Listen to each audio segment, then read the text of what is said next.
Welcome back to WWPT 90.3 FM Record Radio. I'm Luke McManus, and I'm here with Hunter Duffy. And today we're going to be talking about Jimmie Johnson's win in the Sprint Cup Series last night in Miami. Hunter, I understand that you race in Norwalk, Connecticut. Can you tell us a little bit about that first? Yeah, I'm the driver of the number 42 car at Norwalk Karting Association. I've been racing for about a year and a half now.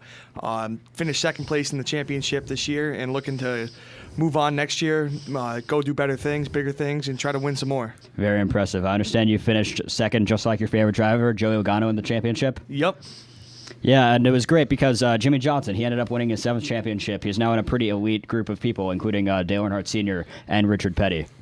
Yeah, that's a pretty big achievement. One championship is hard, but 7, especially the 5 in a row he had a couple years back, that's pretty crazy that he's up there with Petty and Earnhardt. Yeah, it's really crazy because Jeff Gordon, who just retired last year, he was at 4, and Jimmie Johnson being at 6. No one's even close to being near 7. And what's interesting to think about is no one's ever gotten to 8. Richard Petty retired, and unfortunately for Dale Earnhardt Sr., he died in 2001. It's a pretty unfortunate situation, but it might be nice to see Jimmie Johnson hit 8.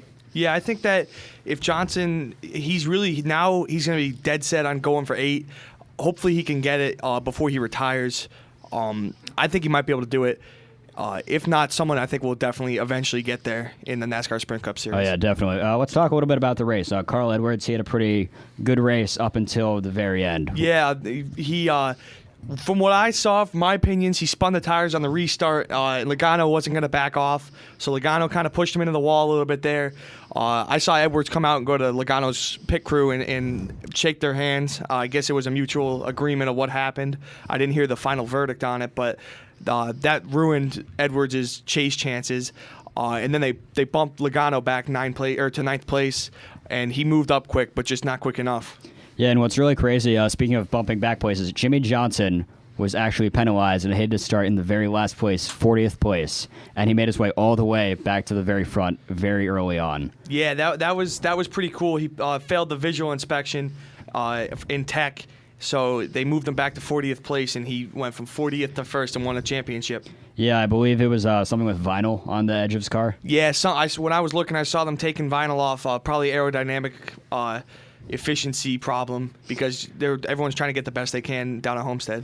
No, it's arguable that Jimmie Johnson is the greatest Sprint Cup driver of all time. Would you have to agree with that? Yeah, actually, I'd have to agree that Jimmie Johnson, I would more say that the 48 team is the greatest NASCAR team of all time, mostly because Earnhardt and Petty back in their days, there was a lot of, not,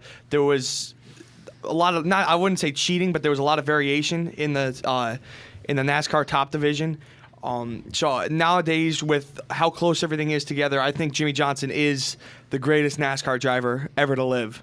Oh, yeah, definitely. And with earlier on in the history of NASCAR, when it was easier to cheat, Richard Petty, he had won 7 Daytona 500, and that's never, ever been done.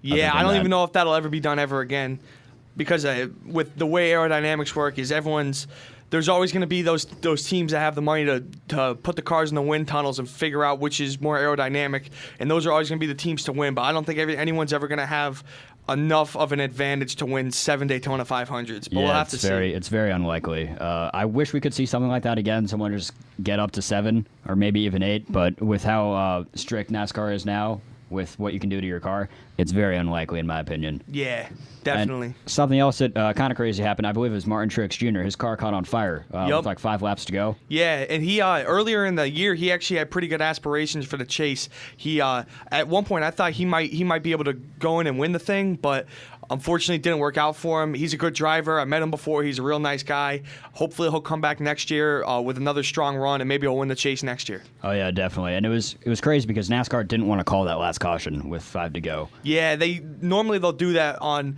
such a big race, the Daytona 500, something like that, because mostly for the fans, but to keep the race going because it was so close.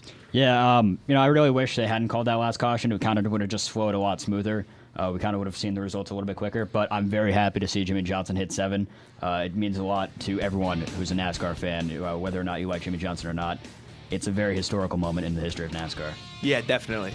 Well, as we run out of time, I'd like to thank Hunter for coming in to talk about this chase and his time in Norwalk Karting Association. So thank you for your time. And thank you for letting me come on. Of course. And thank you.